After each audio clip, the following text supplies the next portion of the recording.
നഷ്ടപ്പെട്ടാലുള്ള പ്രശ്നങ്ങളെക്കുറിച്ചും പരിഹാര മാർഗങ്ങളെക്കുറിച്ചുമാണ് hello doctor ഇന്ന് സംസാരിക്കുന്നത്.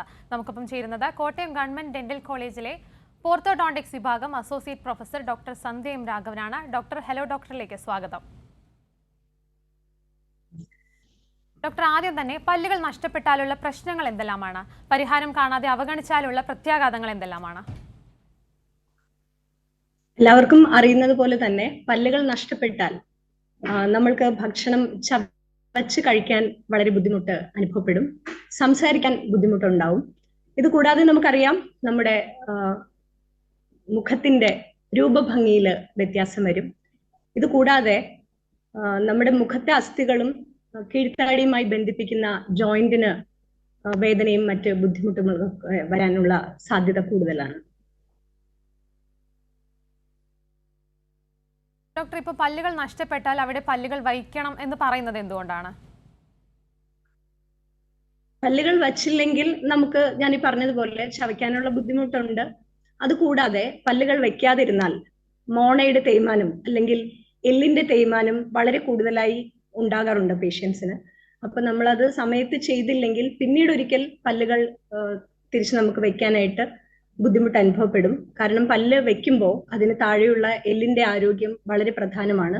അപ്പൊ ഒരുപാട് നാള് പല്ലുകൾ വെക്കാതെ ആയി കഴിഞ്ഞാൽ നമുക്ക് വീണ്ടും എപ്പോഴെങ്കിലും പല്ല് വെക്കണമെങ്കിൽ അതിന് സാധിക്കാതെ വരും. അതുകൊണ്ട് എത്രയും വേഗം പല്ല് നഷ്ടപ്പെട്ട് കഴിഞ്ഞാൽ ഉടനെ തന്നെ വെക്കുന്നതാണ് നല്ലത്. ഡോക്ടർ, മാത്രമല്ല ഈ നൂതന ചികിത്സാ മാർഗങ്ങൾ എന്തെല്ലാമാണ്? ഇപ്പോൾ കൃത്രിമ പല്ലുകൾ എങ്ങനെ വയ്ക്കാം? അതിനുള്ള സങ്കീർണതകൾ എന്തൊക്കെയാണ്?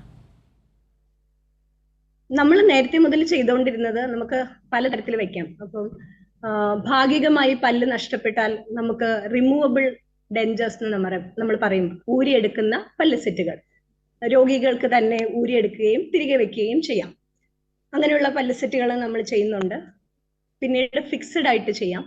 നമ്മൾ സാധാരണ ചെയ്യുന്നത് തൊട്ടടുത്തുള്ള പല്ലുകളുടെ സഹായത്തോടെ കൃത്രിമ പല്ലുകൾ വായിൽ പിടിപ്പിക്കുകയാണ് ചെയ്യുന്നത്. ഇപ്പോഴുള്ള ഏറ്റവും പുതിയ ചികിത്സാ രീതി എന്ന് പറയുന്നത് ഡെന്റൽ ഇംപ്ലാന്റ്സ് ആണ്. കുറച്ച് നാളുകളായിട്ട് അത് ഒരു പ്രധാനപ്പെട്ട ചികിത്സാ രീതിയാണ്. അതിൽ നമ്മൾ ചെയ്യുന്നത് ടൈറ്റാനിയം പോലുള്ള സ്ക്രൂ, വായ്ക്കുള്ളിൽ സ്ക്രൂ എന്ന് ഞാൻ പറയുന്നതേ ഉള്ളൂ, സ്ക്രൂ പോലെയാണ് അതിന്റെ ആകൃതി. അത് എല്ലിനകത്ത് നേരിട്ട് പിടിപ്പിക്കുക, അതിന് പുറത്ത് പല്ലുകൾ വെക്കാം. അത് നമുക്ക് ഒരു പെർമനന്റ് ഒരു സൊല്യൂഷൻ ആണ് പല്ലുകൾ നഷ്ടപ്പെട്ടാലുള്ള പ്രശ്നങ്ങൾക്ക്. ഡോക്ടർ, ഇപ്പോൾ ഡെന്റൽ ഇംപ്ലാന്റിനെ കുറിച്ച് പറഞ്ഞല്ലോ, ഇത് എല്ലാവരിലും സാധ്യമാണോ? ഇംപ്ലാന്റ് എത്ര കാലം നിലനിൽക്കും? ഇംപ്ലാന്റ് സ്ഥിരമായ ഒരു ചികിത്സാ രീതിയായിട്ടാണ് നമ്മൾ പറയുന്നത്. ഇംപ്ലാന്റിന്റെ വിജയം എന്ന് പറയുന്നത് ഒരുപാട് കാര്യങ്ങളെ ഡിപ്പെൻഡ് ചെയ്തിരിക്കും. അതിൽ ഏറ്റവും പ്രധാനം എല്ലിന്റെ ആരോഗ്യം തന്നെയാണ്. എല്ലുകൾ ആവശ്യത്തിനുണ്ടെങ്കിൽ മാത്രമേ നമുക്ക് അതിൽ ഇംപ്ലാന്റ് വെക്കാൻ പറ്റുള്ളൂ. ടൈറ്റാനിയം പോലുള്ള ഒരു പദാർത്ഥം എല്ലിനോട് ചേർന്ന് വളരുന്ന ഒരു ജോയിൻ ചെയ്ത് ഉറച്ചിരിക്കുന്ന ഒരു പദാർത്ഥമാണ്. അപ്പൊ നമുക്ക് എല്ലിന്റെ ആരോഗ്യം വളരെ പ്രധാനമാണ്. അതുകൂടാതെ രോഗിക്ക് നമ്മൾ സാധാരണ പറയുന്ന ജീവിതശൈലി രോഗങ്ങൾ, ഡയബറ്റിസ്, അത് നിയന്ത്രണാതീതമായ പ്രമേഹം, പിന്നീട് അതുപോലുള്ള അസുഖങ്ങൾ, ഹൃദയ സംബന്ധമായ അസുഖങ്ങൾ, ക്യാൻസർ ചികിത്സയിലാണെങ്കിൽ ഇപ്പൊ ഹൃദയ സംബന്ധമായ അസുഖങ്ങൾ നമുക്ക് അതിനുള്ള ചികിത്സ ചെയ്തിട്ട് നമുക്ക് ഇംപ്ലാന്റ് എല്ലാം വെക്കാവുന്നതാണ്. ക്യാൻസർ ചികിത്സ നടന്നുകൊണ്ടിരിക്കുകയാണെങ്കിൽ, കീമോതെറാപ്പിയും റേഡിയോതെറാപ്പിയും ഒക്കെ നടന്നുകൊണ്ടിരിക്കുന്ന ഒരു രോഗിയാണെങ്കിൽ നമ്മൾ തൽക്കാലത്തേക്ക് ഇംപ്ലാന്റ് ചികിത്സ ചെയ്യാറില്ല. പക്ഷേ ഒരുവിധം എല്ലാ രോഗികൾക്കും നമുക്ക് ചെയ്യാൻ പറ്റും. ഞാൻ നേരത്തെ പറഞ്ഞതുപോലെ എല്ലിന്റെ ആരോഗ്യം കൃത്യമായിട്ടുണ്ടെങ്കിൽ നമുക്ക് ചെയ്യാം. പക്ഷേ പുകവലി പോലെയുള്ള ശീലങ്ങളുള്ള ആൾക്കാരിൽ ഇംപ്ലാന്റുകൾ പരാജയമായി പോകാനുള്ള ഒരു സാധ്യതയുണ്ട്. അങ്ങനെ നമ്മൾ രോഗികളെ തിരഞ്ഞെടുക്കുമ്പോൾ അങ്ങനെയുള്ള രോഗികളിൽ ഇംപ്ലാന്റുകൾ വയ്ക്കാതിരിക്കുന്നതാണ് നല്ലത്. ഡോക്ടർ, മുഴുവൻ പല്ലുകളിലും ഇപ്പൊ ഇംപ്ലാന്റ് ചെയ്യാൻ സാധ്യമാണോ? ഇപ്പൊ ഇംപ്ലാന്റ് എത്ര കാലം കൊണ്ട് പൂർത്തിയാക്കാനാകും? മുഴുവൻ പല്ലുകളും ഇംപ്ലാന്റ് വെച്ച് ചെയ്യാൻ പറ്റും. ഇംപ്ലാന്റ് തന്നെ ഫിക്സഡ് ട്രീറ്റ്മെന്റും റിമൂവൽ ട്രീറ്റ്മെന്റും ഉണ്ട്. ഇപ്പൊ മുഴുവനായും പല്ലുകൾ നഷ്ടപ്പെട്ട ഒരാളിൽ നമുക്ക് ഈ രണ്ട് രീതിയിലും ചികിത്സിക്കാവുന്നതാണ്. ഞാൻ നേരത്തെ പറഞ്ഞ പോലെ എല്ലിന്റെ ആരോഗ്യമാണ് ഇതിൽ ഏറ്റവും പ്രധാനം. കൂടുതൽ ഇംപ്ലാന്റുകൾ വെച്ചിട്ട് അതിന് മുകളിൽ ഫിക്സഡ് ആയിട്ട് നമ്മൾ സാധാരണ ചെയ്യുന്നത് പോലെ ക്യാപ്പ് ഇടുക എന്ന് പറയുന്നത് പോലെ ക്രൗണും ബ്രിഡ്ജൊക്കെ ആയിട്ട് നമുക്ക് പല്ലുകൾ വെക്കാം. അതുകൂടാതെ നമ്മൾ സാധാരണ ഊരിയെടുക്കുന്ന പല്ല് സെറ്റുകൾ, അതുപോലെ കുറച്ച് ഇംപ്ലാന്റുകൾ വെച്ചിട്ട് അതിന് പുറത്ത് പല്ല് സെറ്റ് തന്നെ നമുക്ക് വെക്കാം. അപ്പോൾ രോഗിക്ക് അത് ആവശ്യം പോലെ ഊരിയെടുക്കാനും തിരികെ വെക്കാനും സാധിക്കുന്നതാണ്. ഡോക്ടർ നേരത്തെ സൂചിപ്പിച്ച പോലെ ഇപ്പോൾ പുകവലിക്കുന്നവർക്ക് ഇതൊരു വിജയകരമായി തീരണമെന്നില്ല. അതുപോലെ തന്നെ ഇംപ്ലാന്റ് ചെയ്തു കഴിഞ്ഞാൽ ശ്രദ്ധിക്കേണ്ട കാര്യങ്ങൾ എന്തൊക്കെയാണ്? ഇതിൽ ഏറ്റവും ഉള്ളൊരു കാര്യം, നമ്മൾ ഇംപ്ലാന്റ് ചെയ്തു കഴിഞ്ഞാൽ നമ്മൾ പേഷ്യന്റ് ഡീറ്റെയിൽസ് സൂക്ഷിക്കുക എന്നുള്ളത് ഒരു പ്രധാന കാര്യമാണ്. കാരണം ഒരുപാട് കമ്പനികളുടെ ഇംപ്ലാന്റുകളുണ്ട്. അതിന്റെ അകത്ത് വെക്കുന്ന സ്ക്രൂവും അതിന് പുറമേ വരുന്ന പല്ലിന്റെ ഭാഗവും എല്ലാം വ്യത്യാസമുണ്ട്. അപ്പൊ പേഷ്യന്റിന്റെ കേസ് റെക്കോർഡ്സ് എല്ലാം കറക്റ്റ് ആയിട്ട് സൂക്ഷിക്കുക. കാരണം നാളെ ഒരിക്കൽ നമുക്ക് ഇംപ്ലാന്റിന്റെ ഈ പുറമേ വെക്കുന്ന പല്ലിന്റെ സ്ക്രൂ ലൂസനിങ് എന്ന് നമ്മൾ പറയും, സ്ക്രൂ ഇളകി പോകുന്ന അങ്ങനെയൊക്കെയുള്ള ഒരു അവസ്ഥ വന്നാൽ നമുക്കതൊന്ന് ചെയ്യണമെങ്കിൽ നമ്മുടെ കയ്യിൽ ഈ റെക്കോർഡ്സ് എല്ലാം ഉണ്ടാവണം. എങ്കിൽ മാത്രമേ നമുക്കത് ചെയ്യാൻ പറ്റൂ. ഇംപ്ലാന്റ് ചെയ്ത് കഴിഞ്ഞാൽ നമ്മൾ ശ്രദ്ധിക്കേണ്ടത്, നമ്മൾ പല്ലെടുക്കുന്നത് പോലെ തന്നെ നമ്മൾ കുറച്ചൊന്ന് ശ്രദ്ധിക്കണം. കാരണം ചെറുതായിട്ട് ബ്ലീഡിംഗ് ഒക്കെ ഉണ്ടാവാം, പക്ഷെ പല്ലെടുക്കുന്നത് പോലത്തെ ഒരു പ്രശ്നമില്ല ചിലരിലെങ്കിലും. അങ്ങനെയുള്ള സിറ്റുവേഷൻസ് നമ്മളൊന്ന് കെയർഫുൾ ആവുക. ഞാൻ പറഞ്ഞത് നമ്മൾ ബ്രഷ് ചെയ്യുമ്പോഴെല്ലാം ഒന്ന് ശ്രദ്ധിക്കുക. സാധാരണ ഭക്ഷണം എല്ലാം കഴിക്കാം. ആ ഇംപ്ലാന്റ് വെച്ച ഭാഗം ഒന്ന് ഉണങ്ങുന്നത് വരെ ഒന്ന് ക്ലീൻ ആയിരിക്കാൻ ശ്രദ്ധിക്കുക. ഇത്രയൊക്കെ ശ്രദ്ധിച്ചാൽ മതിയാവും. വ്യക്തമാണ് ഡോക്ടർ. ഡോക്ടർ, നമുക്കിപ്പോൾ ഒരു പ്രേക്ഷക കൂടി ചേരുന്നുണ്ട്. പാലക്കാട് നിന്നും സന്ധ്യയാണ്. ഡോക്ടറോട് ചോദിച്ചോളൂ. മാഡം ചോദിച്ചോളൂ. മാഡം, എന്റെ കുട്ടിക്ക് 5 ഇയേഴ്സ് ആയിട്ടേ ഉള്ളൂ. അപ്പൊ കുട്ടിക്ക് ഇടയ്ക്കിടയ്ക്ക് പല്ല് വേദന വരുന്നുണ്ട്. അത് ഈ അണക്കലിലെ പല്ലാണ്. അപ്പൊ അത് എന്താ, ഞാൻ ഡോക്ടറെ ഇടയ്ക്കിടയ്ക്ക് ഞാൻ കുട്ടീനെ കൊണ്ടുപോയി കാണിക്കും. അപ്പൊ കുട്ടികളുടെ പല്ല് ഡോക്ടറെ കാണിക്കണം എന്ന് പറഞ്ഞു. എന്നിട്ട് കാണിച്ചപ്പോ പറഞ്ഞു റൂട്ട് കനാൽ ചെയ്യാം. അപ്പൊ ഈ കുട്ടിക്ക് റൂട്ട് കനാൽ ചെയ്യാൻ പറ്റുമോ ചോദിച്ചപ്പോ അപ്പൊ ഡോക്ടർ ഒന്ന് കുട്ടികളുടെ റൂട്ട് കനാൽ ചെയ്യാ പറഞ്ഞു. ഞങ്ങൾ അങ്ങനെ ക്യാപ്പ് ഇട്ടിട്ടുണ്ട് അത്. പക്ഷെ ഇപ്പോഴും കുട്ടിക്ക് പെയിന് പറയുന്നുണ്ട്, ഇടയ്ക്കിടയ്ക്ക് പെയിന് വരികയാണ് ചില സമയത്ത് പറയുന്നുണ്ട്. കുട്ടികൾക്കുള്ള റൂട്ട് കനാൽ ചികിത്സ ചെയ്യേണ്ട ചികിത്സ തന്നെയാണ്. കാരണം അണപ്പല്ലുകൾ ഒരു 10 വയസ്സ് വരെയൊക്കെ കുട്ടിക്ക് ആവശ്യമുള്ളതാണ്. അപ്പൊ റൂട്ട് കനാൽ ചികിത്സ കൃത്യമായി ചെയ്തിട്ടുണ്ടെങ്കിൽ, അതിന്റെ വേരുകളെല്ലാം കൃത്യമായി അടച്ചിട്ടുണ്ടെങ്കിൽ വേദന വരേണ്ട കാര്യമില്ല. വേദന വരുന്നുണ്ടെങ്കിൽ കൃത്യമായി അടച്ചിട്ടില്ല എന്നാണ്. അപ്പൊ അതൊന്ന് ഡോക്ടറെ കാണിച്ച് നമുക്ക് എക്സ്റേ എടുത്ത് നോക്കിയാൽ അറിയാൻ പറ്റും. വേരുകൾ അടച്ചിട്ടുണ്ടെങ്കിൽ റൂട്ട് ചികിത്സ കഴിഞ്ഞാൽ സാധാരണയായി വേദന വരില്ല. പല്ലുകൾ നഷ്ടപ്പെട്ടാലുള്ള പ്രശ്നങ്ങളെക്കുറിച്ചും പരിഹാര മാർഗങ്ങളെക്കുറിച്ചുമാണ് ഹലോ ഡോക്ടർ സംസാരിച്ചുകൊണ്ടിരിക്കുന്നത്. നമുക്കിപ്പം ഡോക്ടർ സന്ധ്യ കൂടി തുടരുന്നുണ്ട്.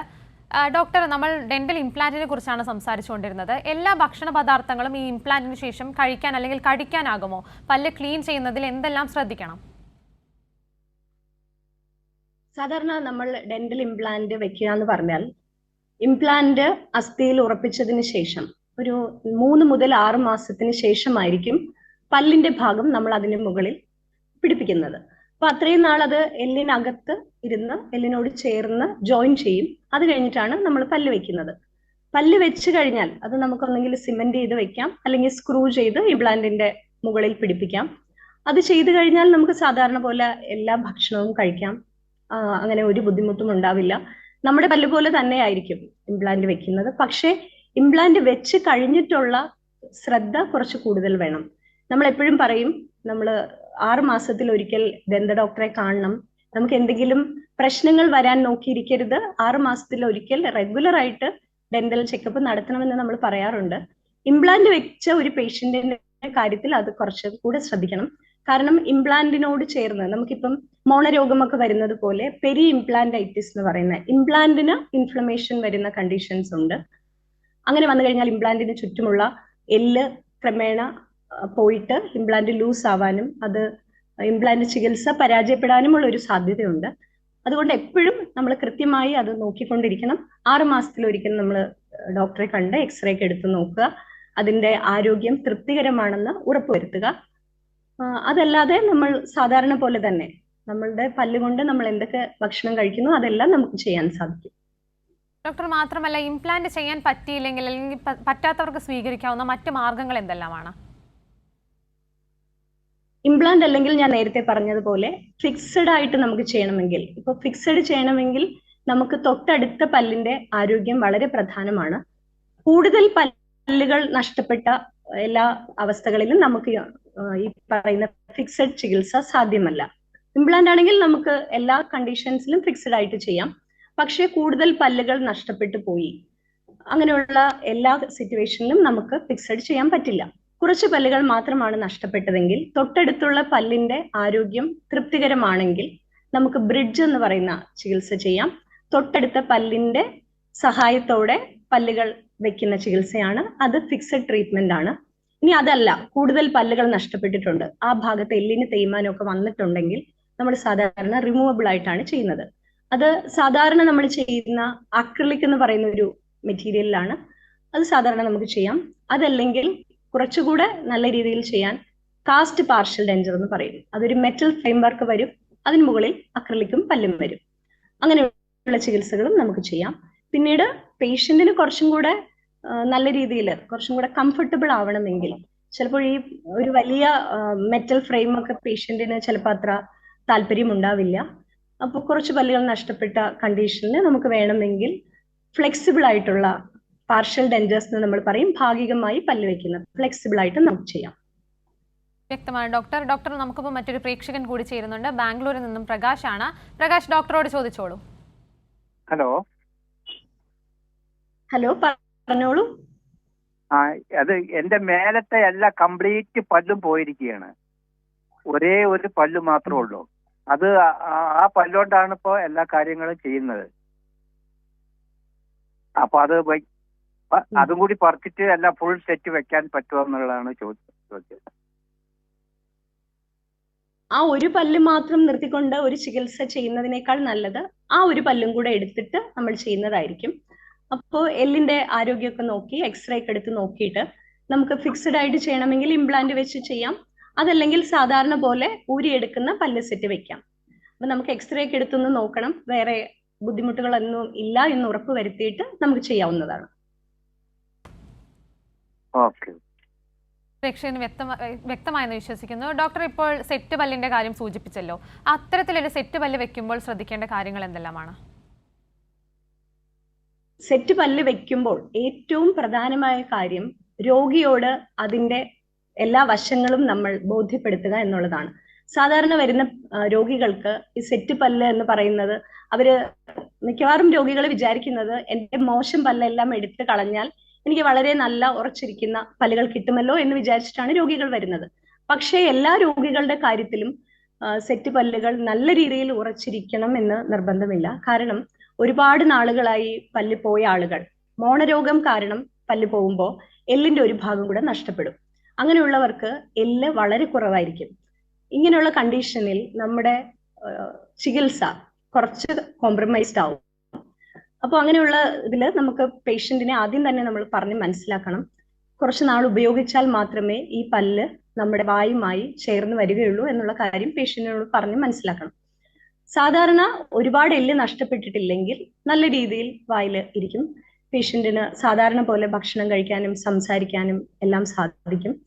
നമ്മൾ സാധാരണ പറയുന്ന നിർദ്ദേശങ്ങളിൽ ഒന്ന് രാത്രി ഊരി വെക്കുക. ഊരി ഒരു പാത്രത്തിൽ വെള്ളത്തിലിട്ട് വെക്കണം എന്നാണ്. കാരണം മോണയ്ക്ക് കുറച്ചൊരു റെസ്റ്റ് കൊടുക്കുന്നത് നല്ലതാണ്. അപ്പൊ രാത്രി കാലങ്ങളിൽ ഊരി വെക്കാൻ പറയും. പിന്നെ നമ്മൾ ഭക്ഷണ സാധനങ്ങൾ ചവയ്ക്കുമ്പോൾ നമുക്ക് ഓരോ വശവും മാറി മാറി ചവയ്ക്കാൻ പറ്റും. പക്ഷേ നമ്മൾ വെക്കുന്ന കൃത്രിമ പല്ലുകൾ ഫുൾ സെറ്റായിട്ട് വെക്കുമ്പോൾ ഒരു സൈഡ് മാത്രം ചവയ്ക്കുമ്പോൾ അടുത്ത സൈഡിൽ നിന്ന് ഇളകാനുള്ള ഒരു സാധ്യതയുണ്ട്. അപ്പൊ നമ്മൾ രോഗികളോട് രണ്ട് സൈഡും ഒരുമിച്ച് ചവയ്ക്കണമെന്ന് കൃത്യമായ നിർദ്ദേശം നൽകാറുണ്ട്. അങ്ങനെ ചവയ്ക്കുന്ന രീതി അവരെ പരിശീലിപ്പിക്കും. അപ്പൊ അവർക്ക് കൃത്യമായിട്ട് ചവയ്ക്കാൻ പറ്റും. പിന്നീട് പല്ല് വെച്ച് കഴിഞ്ഞാൽ തുടക്കത്തിലെ ചിലപ്പോൾ ചെറിയ രീതിയിലുള്ള വേദന എല്ലാം വരാൻ സാധ്യതയുണ്ട്. ആ സമയത്ത് ഡോക്ടറെ കണ്ട് അതിന് വേണ്ട എന്തെങ്കിലുമൊക്കെ കറക്ഷൻസ് ചെയ്യണമെങ്കിൽ അത് ചെയ്യണമെന്ന് നമ്മൾ രോഗിയോട് പറയാറുണ്ട്. സാധാരണ പോലെ തന്നെ കൃത്രിമ പല്ലുകൾ കൃത്യമായ ഉപയോഗത്തിലൂടെ ഏകദേശം ഒരു 3 മാസത്തോട് കൂടി തന്നെ ചിലർക്കത് വളരെ വേഗം സാധ്യമാകും. ചില രോഗികളിൽ കുറച്ച് സമയമെടുക്കും. എങ്കിലും ഒരു 2-3 മാസത്തിനുള്ളിൽ തന്നെ രോഗിക്ക് നല്ല രീതിയിൽ ആ പല്ല് ഉപയോഗിക്കാൻ സാധിക്കും. വ്യക്തമാണ് ഡോക്ടർ. ഡോക്ടർ, നമുക്കിപ്പോൾ മറ്റൊരു പ്രേക്ഷകൻ കൂടി ചേരുന്നുണ്ട്. എറണാകുളത്ത് നിന്നും അബ്ദുൽ ഖാദറാണ്. ഡോക്ടറോട് ചോദിച്ചോളൂ. ഹലോ. ഡോക്ടറോട് ചോദിച്ചോളൂ. പറഞ്ഞോളൂ. ഡോക്ടർ, ഞാൻ എറണാകുളത്ത് നിന്ന് വിളിക്കുന്നത്. എന്റെ പേര് അബ്ദുൽ ഖാദർ.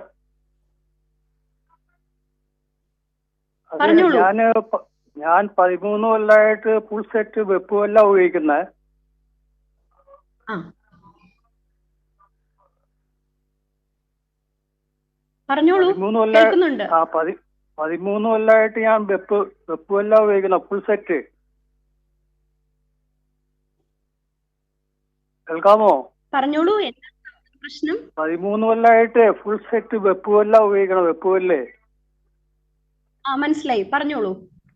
അപ്പൊ വായു എപ്പോഴും ഡ്രൈ ആയിട്ട് തോന്നുന്നു, അതുപോലെ തന്നെ ഉമിനീര് കട്ടിയായിട്ട് തോന്നുന്നു. അതെന്താണെന്ന് അറിയാൻ വേണ്ടിയാ. സാധാരണ ചില ആളുകളിൽ ഉമിനീര് ഓരോ രോഗികളിലും വ്യത്യാസമുണ്ട്. ചിലർക്ക് വളരെ തിന്നായിട്ടുള്ള ഉമിനീരായിരിക്കും, ചിലർക്ക് തിക്കായിട്ടുള്ളതായിരിക്കും. പല്ലുമായിട്ട് അതിന് സാധാരണ ബന്ധം ഉണ്ടാവില്ല. നമ്മളുടെ വായിലെ ഉമിനീർ ഗ്രന്ഥികളുടെ അനുസരിച്ചാണ് അങ്ങനെ വരുന്നത്. ഉമിനീര് കുറവാണെങ്കിൽ, ഡ്രൈ ആയിട്ട് തോന്നുന്നുണ്ടെങ്കിൽ അതിന് നമുക്ക് അതിനുള്ള മരുന്നുകളുണ്ട്. ഉമിനീരിന് പകരം ഉള്ള ചില ടാബ്ലറ്റ്സ് ഒക്കെ ഉണ്ട്. അത് ഉപയോഗിച്ചു കഴിഞ്ഞാൽ കുറച്ചും കൂടെ നന്നായിരിക്കും. ഈ ഉമിനീരിന്റെ കട്ടി എന്ന് പറയുന്നത് സാധാരണ വെപ്പുപല്ലിന്റെ പ്രശ്നം കൊണ്ടല്ല, പിന്നീട് 13 വർഷമായിട്ട് ഒരു വെപ്പുപല്ല് തന്നെയാണ് ഉപയോഗിക്കുന്നതെങ്കിൽ അതൊന്ന് മാറ്റിയാൽ നന്നായിരിക്കും. സാധാരണ നമ്മൾ പറയുന്നത് 5 വർഷത്തിലൊരിക്കൽ പല്ല് സെറ്റുകൾ മാറ്റണമെന്നാണ്. ഇതുവരെ മാറ്റിയിട്ടില്ലെങ്കിൽ അതൊന്ന് മാറ്റി ഒരു പുതിയ സെറ്റ് വെക്കുന്നത് നല്ലതായിരിക്കും. പ്രേക്ഷകന് വ്യക്തമായെന്ന് വിശ്വസിക്കുന്നു. ഡോക്ടർ, നമുക്കിപ്പോൾ മറ്റൊരു പ്രേക്ഷകൻ കൂടി ചേരുന്നുണ്ട്. ആലുവയിൽ നിന്നും ജോസഫ് ആണ്. ജോസഫ്, ഡോക്ടറോട് ചോദിച്ചോളൂ.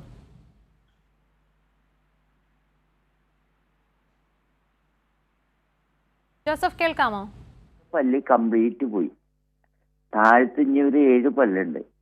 ആ പല്ലും കൂടി എടുത്തിട്ട് എനിക്ക് സെറ്റ് വെക്കാൻ പറ്റുമോ എന്നറിയാൻ.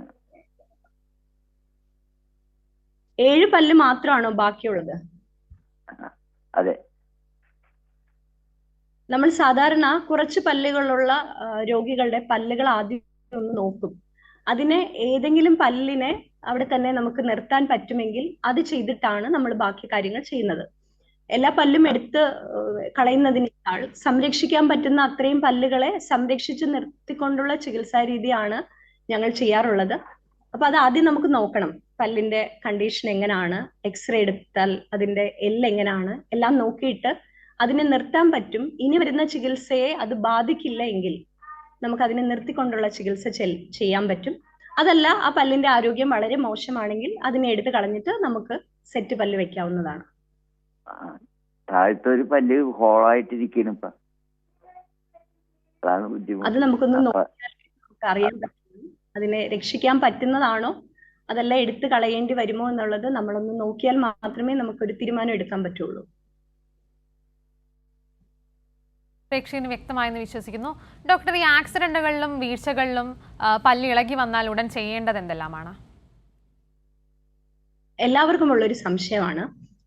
സാധാരണ ആക്സിഡന്റിൽ പെട്ട് പല്ല് ഇളകി വന്നാൽ ഒടിഞ്ഞു പോവുകയല്ല, ഊരി വരുന്ന എന്ന് നമ്മൾ പറയും. പല്ലിന്റെ ആ സോക്കറ്റിൽ നിന്ന് ഊരി വന്നാൽ എത്രയും വേഗം നമ്മളൊരു ദന്ത ഡോക്ടറെ സമീപിക്കുക എന്നുള്ളതാണ്. ആ പല്ല് നമ്മൾ എടുത്ത് പതുക്കെ ഒന്ന് കഴുകുക. ഇപ്പൊ മണ്ണിലോ പൊടിയിലോ ഒക്കെയാണ് വീണതെങ്കിൽ പതുക്കെ ഒന്ന് റണ്ണിങ് വാട്ടറിൽ, ടാപ്പ് വെള്ളത്തിൽ ഒന്ന് കഴുകുക. നമുക്ക് ഏറ്റവും എളുപ്പമുള്ള മാർഗം ഒരു കവർ പാല് വാങ്ങിക്കുക. എപ്പോഴും പറയുന്നത് ലോ ഫാറ്റ് ഉള്ള പാല് വാങ്ങിക്കുക. അത് കട്ട് ചെയ്ത് അതിൽ കുറച്ച് കളയുക. എന്നിട്ട് അതിനകത്ത് ഈ പല്ലിട്ട് അതുമായിട്ട് എത്രയും വേഗം ഒരു ദന്ത ഡോക്ടറെ സമീപിക്കുക എന്നുള്ളതാണ്. അപ്പൊ നമുക്ക് ഈ പല്ല് തിരിച്ചു വെക്കാൻ പറ്റും ആ സോക്കറ്റിലേക്ക്. കഴിവതും 1 മണിക്കൂറിനുള്ളിൽ എത്തിയാൽ വളരെ നല്ലത്. അത് തിരിച്ച് സോക്കറ്റിൽ വെച്ച് കഴിഞ്ഞാൽ നമുക്ക് അതിനെ രക്ഷിക്കാൻ പറ്റും. വ്യക്തമാണ് ഡോക്ടർ. ഡോക്ടർ, നമുക്കിപ്പം ചേർത്തലയിൽ നിന്നും പ്രതാപൻ കൂടി ചേരുന്നുണ്ട്. പ്രതാപൻ, ഡോക്ടറോട് ചോദിച്ചോളൂ. പറഞ്ഞോളൂ. ഡോക്ടർ നമസ്കാരം. നമസ്കാരം. ഡോക്ടർ, പറഞ്ഞോളൂ. എന്റെ പല്ല്, ഞാൻ ഫ്രണ്ടില് 2 പല്ല് സെറ്റ്, 2 പല്ല് വെച്ചിട്ടുണ്ട്. മേളില് ഉണ്ട് 2 പല്ല്. അപ്പൊ അതിന്റെ ഈ മോണ കേറി വരുന്നുണ്ടല്ലോ ഡോക്ടർ, അത് ഇത് വല്ല പ്രോബ്ലം ആണോ? പല്ല് വെച്ചേക്കുന്നത് ഫിക്സഡ് ആണോ ഊരിയെടുക്കുന്നതാണോ? ഊരിയെടുക്കുന്ന പല്ലാണ് അല്ലേ? സാധാരണ എത്ര നാളായിട്ടാണ് പല്ല് വെച്ചിട്ട്? എത്ര നാളായി പല്ല് വെച്ചിട്ട്? ഇപ്പൊ ഒരു 10 വർഷത്തിന് മേലായി. ഇത് ഒരു തവണയെങ്കിലും മാറ്റി വെച്ചിട്ടുണ്ടോ? അതോ കഴിഞ്ഞ 10 വർഷമായിട്ട് ഇത് തന്നെയാണോ? ഇത് തന്നെയാണ് 2 പല്ല് ഫ്രണ്ടില്, മേളില് 2 പല്ല്. നമ്മൾ എപ്പോഴും പറയുന്ന ഒരു കാര്യം 5 വർഷം ആയിട്ടുണ്ടെങ്കിൽ ഊരിയെടുക്കുന്ന പല്ലുകൾ മാറ്റി വെക്കണം എന്ന് തന്നെയാണ് നമ്മൾ പറയാറുള്ളത്. അപ്പൊ മോണ കയറുന്നു എന്ന് പറയുന്നത് ചിലപ്പോ മോണയ്ക്കുണ്ടായ സ്വാഭാവികമായ ഒരു തേയ്മാനമാവാം, അതല്ലെങ്കിൽ ഈ പല്ലിനുണ്ടായ തേയ്മാനമാവാം. ഏതാണെങ്കിലും നമ്മൾ നേരിട്ട് കണ്ട് നോക്കിയിട്ട് വേണം നമ്മൾ ഏതാണെന്ന് വെച്ചാൽ അതിനുള്ള ചികിത്സ ചെയ്യാൻ. കഴിവതും 5 വർഷത്തിൽ കൂടുതൽ വെക്കാതിരിക്കുക. ഇടയ്ക്കെങ്കിലും ഡോക്ടറെ കണ്ട് പല്ലിന്റെയും മോണയുടെയും നമ്മൾ വെച്ച പല്ലിന്റെയും ആരോഗ്യം തൃപ്തികരമാണെന്ന് ഉറപ്പുവരുത്തുക. എന്തായാലും താങ്കൾ ഇത്രയും വർഷം ആയതുകൊണ്ട് ഒരു ഡോക്ടറെ കണ്ടിട്ട് ഇതൊന്ന് മാറ്റി ചെയ്യുന്നത് നന്നായിരിക്കും. പല്ലുകൾ നഷ്ടപ്പെട്ടാലുള്ള പ്രശ്നങ്ങളെക്കുറിച്ചും പരിഹാര മാർഗങ്ങളെക്കുറിച്ചുമാണ് ഹലോ ഡോക്ടർ ഇന്ന് സംസാരിച്ചത്. നമുക്കൊപ്പം ചേർന്നത് കോട്ടയം ഗവൺമെന്റ് ഡെന്റൽ കോളേജിലെ പോർത്തോഡോണ്ടിക്സ് വിഭാഗം അസോസിയേറ്റ് പ്രൊഫസർ ഡോക്ടർ സന്ധ്യ എം രാഘവനാണ്. ഡോക്ടർ നന്ദി. ഹലോ ഡോക്ടറിന്റെ ഇന്നത്തെ സമയം ഇവിടെ അവസാനിപ്പിക്കുന്നു. നന്ദി, നമസ്കാരം.